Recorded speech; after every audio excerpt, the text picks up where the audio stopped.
Hello and welcome to the Craft Beer Corner. For today's beer review, we're jumping in to a Drake's Brewing Company barrel-aged barley wine, and this specific one has been aged in both whiskey and port barrels. Now, I absolutely love barley wines. It's my favorite beer style of them all. I've had many different barley wines aged in all sorts of barrels, but port is a first, and I absolutely love port as well. That's a fortified wine. So, in terms of what we've got with this Drake's, this is one I've never had before. It's one I've had sitting around a while. I've kind of been aging it, so it's going to be interesting. This one's called Santa's Brass. It's got a huge ABV on this one, 15.1% ABV. Before we get into the beer, Drake's Brewing Company, they are based in San Leandro, California. I have had a ton of really great beers from Drake's over the last few years here, and frankly, every time I see something pop up from them on Tavour, which is where I got this one, I always grab it. They've yet to let me down. It's always top tier. So, first things first, label art, Santa's Brass, it looks like a wrapped up lump of coal. Quite fitting here. Got a nice red wax dip cap. So let's just see if we can get this wax off from underneath here. Scoring right underneath with my nice pointy edged opener here. Normally does quite a good job. Oh yeah, that wax came right off. So I should be able to grip right underneath here. Just pull that right off. Absolutely I can. Clear off any residual wax off the edge so that doesn't drip. I'm going to get this poured right in the old glass here. Oh yeah, this one's very dark. Most barley wines you're going to see tend to be more that caramelly brown color. This one's very dark, almost reminiscent of a very, very dark brown ale or a porter. Yeah, that looks lovely. And I can tell you, as I was pouring it, just an absolutely massive aroma coming off of this thing. Just a massive aroma indeed. So, visually, this is pitch black. That is not common with a barley wine, but it is certainly in the spectrum absolutely pitch black. It's as dark as an imperial stout, to be certain. Head did okay. I could have been a little more aggressive with it. In fact, just to give it a fair shake, let's just slop a little more in the top, see what it does there. Yeah, it would have helped if I caught it from the bottom. I was being a little too gingerly, but it's going to hold a pretty decent bit of retention on the edge. Now, barley wines kind of run the gamut, as you well know. They can be very effervescent or not, and that also is going to help kind of determine how well that head is going to form and how well it's going to retain. This one seems to be, although it's pitch black, on the edge of the glass I can see there's a lot of carbonation activity happening here. So very effervescent indeed. Let's get right up over this for a proper sniff. Yep. Oh yeah. So the whiskey barrel is coming off very, very strongly on this beer. The port barrel, not so much. I'm guessing that's going to add some underlying flavor notes. I'm not getting a lot of port barrel because, frankly, whiskey is a very dominant aroma to have to fight through. Port is definitely a more mellow, more subdued aroma, albeit a very distinct one at that. In terms of what other underlying barley wine characteristics are coming off of this, well, it's pretty much exactly what you'd expect. This is classic barley wine. I'm getting a ton of caramel, a ton of toffee, and I'm getting a ton of underlying fig dominantly. There's a little bit of this apricot sense to it, a little bit of this plum sense to it as well. But it smells really, really nice. Yeah, it just smells the part. So without further ado, we're going to jump right in and see what this one's about.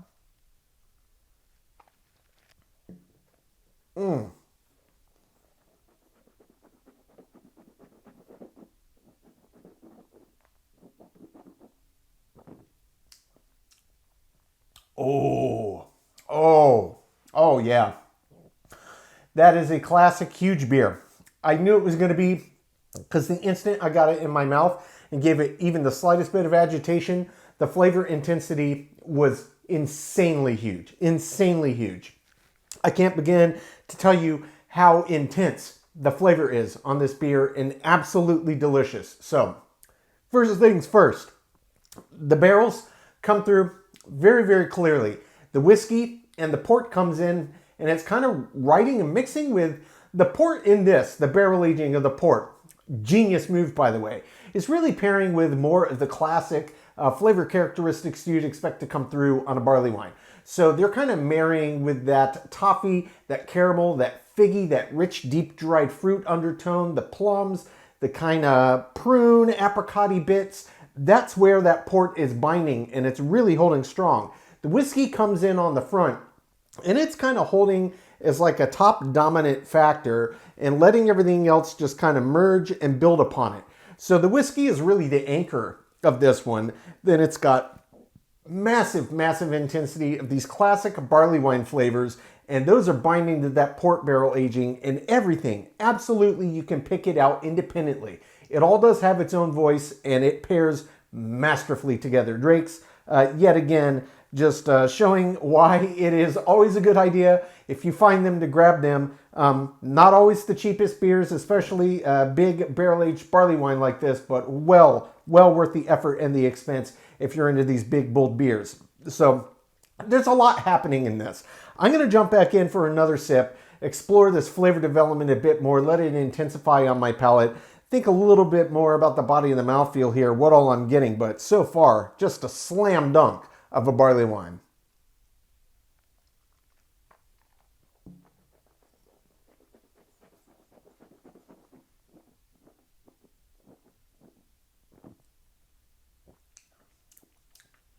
The body on this one, I would say, is medium heavy. For a 15.1% ABV, which is high even in barley wine terms, it does not feel as heavy and oppressive as you might expect. Indeed, I've had some stouts, imperial or otherwise, at half this ABV that have felt way more decadent and deep and big than this does. That's not saying it's light-bodied, it's not. It's got a full body, but it's not anywhere near as heavy and oppressive and intense as you might expect for this ABV range. In terms of the mouthfeel, there's a little bit of viscosity, but it's not out of the norm. Barley wines can kind of be all over the board. For 50.1%, you might be expecting, wow, that's going to be really thick, really chewy. It's really not. It's got kind of an average barley wine mouthfeel to it. There's a kind of classic resistance. It doesn't, on the palate, present itself with a ton of effervescence as you move it around, but you can definitely feel the resistance to it and that bigger weight to the beer. So overall, maybe not quite as large as I was expecting, but it all works very, very well together to be certain. Now, in terms of flavor, how do they develop on second sip? What else did I pick up that I didn't get on the first? And what about the finish? So really what I got on first sip was a great representative first sip of exactly what this beer is about and kind of how it comes in. It's whiskey up front, then you get all of the layers of the barley wine kind of malt bill and yeast blend that bring in all of those classic rich toffee, caramel, all the dried fruit, and then the port comes in and that binds to that, and then everything is just mixing all together. So really this whiskey is absolutely, the whiskey barrel aging on this one is the dominant anchor, but it's not overpowering the other flavors that are trying to come through. They all come through, they have their own individual voice, and then they all just blend together in just this beautiful beer cornucopia of flavor. It is absolutely fantastic.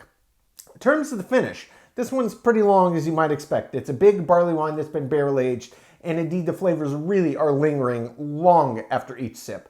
I'm guessing it's probably been at least pushing a minute since I took that second sip, and same as on the first. It's just intensity of flavor here.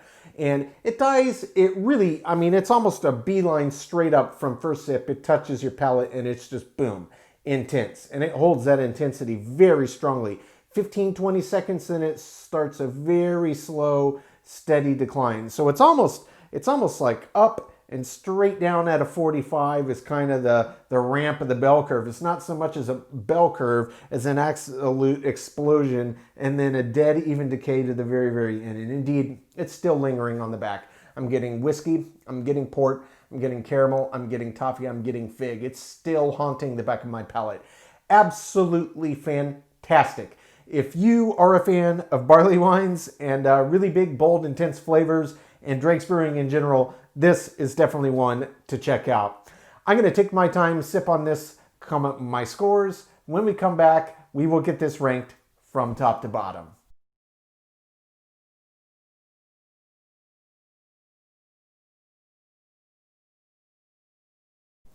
Okay, now that I've gotten to enjoy this absolutely delicious barley wine, I'm going to get it ranked. So Drake's Brewing Company's Santa's Brass, a whiskey and port barrel aged barley wine, clocking in at 15.1% ABV.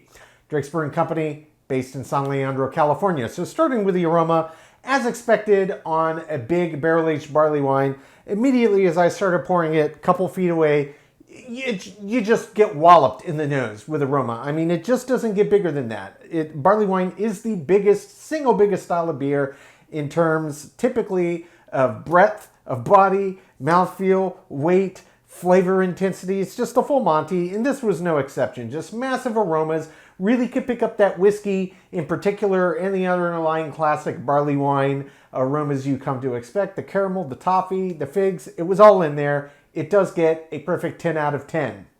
For the taste, again, exactly as expected. What kind of took me by surprise was just how crazy intense the flavors were. The second it hit my palate and I even slightly moved it, it was just a massive flavor explosion. And upon swallowing, you're just hit right up front with that whiskey barrel, right up front. Immediately after that, you get the fig, you get the caramel, you get the toffee, you get the apricot. You get all these underlying classic barley wine fruit flavors that you come to expect. And then, binding with that, coming up from the depths, is that port barrel. And it just worked masterfully together. Absolutely delicious. Flavor, out of the park. Taste does get a 10 out of 10. For the body. The body on this one was heavy. It was a medium heavy body, really. But for 15.1% ABV, I did expect it to have a little more weight than it did. I'm not saying it was light. I'm just saying for that very high ABV range, even for the barley wine, I did expect a little more breadth to the body. That said, it was well above average. It does get an 8 out of 10. For the mouthfeel really was just average, kind of what I expected. Your average barley wine, especially considering the ABV. It is the high end of the average scale. Mouthfeel does get a 6 out of 10. For the finish on this, as I expected, was massively long. These flavors were just way, way, way too intense to expect that they would die off very quickly at all. Indeed, every sip gave you at least minute and a half to 3 minutes on the end before it really started to die away into just whispers of nothing.